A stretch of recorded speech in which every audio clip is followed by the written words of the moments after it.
Salam saudara, Bapak Ibu yang dikasihi dan diberkati Tuhan. Doa saya pagi ini kiranya Bapak Ibu Saudara tetap ada dalam perlindungan dan pemeliharaan Tuhan, supaya Bapak Ibu dapat menjalani aktivitas hari ini dengan baik. Renungan pagi ini berjudul, Tinggikanlah Tuhan dalam hidupmu. Mazmur 99 ayat 5. Tinggikanlah Tuhan Allah kita, dan sujudlah menyembah kepada tumpuan kakinya, kuduslah ia.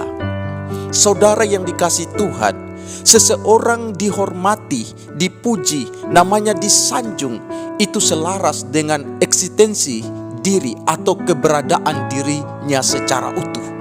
Contoh Daud kemanapun ia pergi, ia selalu dipuji-puji, disambut dengan meriah dan hangat, karena sosoknya dikenal sebagai orang yang rendah hati, orang yang berani, bekerja keras.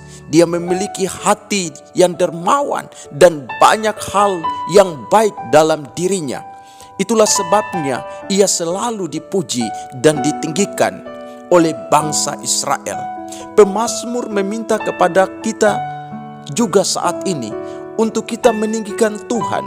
Meninggikan Tuhan artinya kita harus menghormati namanya yang kudus, memuji, memuliakan Dia senantiasa dalam hidup kita. Saudara, apa alasannya kita meninggikan Tuhan? Banyak sekali alasan dan faktor mengapa kita harus meninggikan Tuhan. Sebab nama Tuhan adalah nama yang kudus, namanya adalah mulia dan besar. Dia Tuhan, Dia Raja atas dunia ini. Dia Tuhan yang maha besar, Ia maha dahsyat, maha kudus, maha kuat. Dia penegak kebenaran dan penegak keadilan. Dia limpah dengan kasih dan belas kasihan. Itulah sebabnya kita memuji, meninggikan dan menyembah Dia. Musa menyuruh bangsa Israel untuk menyerukan nama Tuhan, sebab mereka tahu betul siapa Tuhan itu. Bangsa Israel mengenal Tuhan dengan mujizat-mujizat. Tuhan menyatakan dirinya kepada bangsa Israel, sehingga bangsa itu benar-benar memuji Tuhan di dalam kekudusan, di dalam takut akan Tuhan. Itulah sebabnya sebagai orang percaya kita juga harus mengenal Tuhan kita, siapa Tuhan yang menyelamatkan kita. Kita harus menyembah, memuji Dia setiap hari dalam kekudusan. Saudara yang dikasihi Tuhan, Tuhan adalah Allah yang membebaskan bangsa Israel dari belenggu perbudakan di tanah Mesir. Tuhan membawa mereka menuju tanah Kanaan untuk menikmati segala berkat-berkat yang terbaik di tanah Kanaan. Dalam perjalanan mereka, Tuhan memimpin mereka supaya mereka dapat meraih janji Tuhan. Walaupun mereka seringkali menghadapi berbagai-bagai cobaan dalam perjalanan mereka menuju tanah Kanaan, tetapi Tuhan tidak pernah meninggalkan mereka. Siang hari Tuhan hadir dalam tian awan untuk menuntun, melindungi mereka. Sedangkan pada malam hari Tuhan ada dalam tiang api untuk menuntun dan menerangi langkah bangsa Israel, supaya mereka tidak tersesat dalam menjalani perjalanan menuju tanah Kanaan.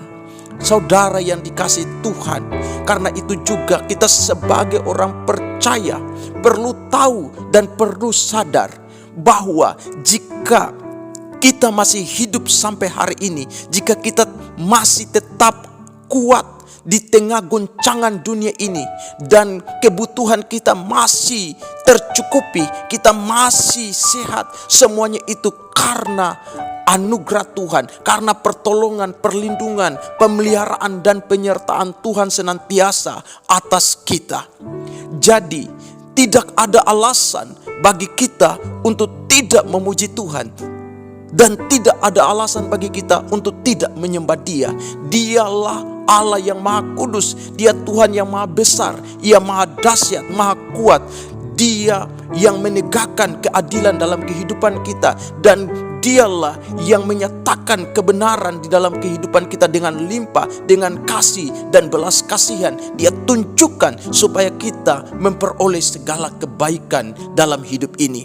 Dia mengampuni dosa kita dan Ia mengampuni pelanggaran kita. Dia membenarkan dan menguduskan kita. Dia membebaskan kita dari hukuman kekal. Karena itu, sebagai orang yang telah ditebus oleh Tuhan, marilah kita memuji dan menyembah serta meninggikan Dia dalam hidup kita senantiasa setiap hari. Ini yang harus kita lakukan, saudara. Kita perlu dan senantiasa memuji Tuhan. Ketika kita menyembah dan memuji Tuhan, hadirat Allah memenuhi kita sehingga kita mengalami kesegaran di dalam Tuhan. Bapak, Ibu, Saudara yang dikasihi Tuhan, kiranya renungan pagi hari ini memberkati dan memberikan semangat dan motivasi bagi kita bersama untuk terus melangkah dengan Tuhan, memuji dan memuliakan namanya. Tetap semangat. Salam hangat dari saya, Pendeta Ledison Sadi. God bless you. Amin.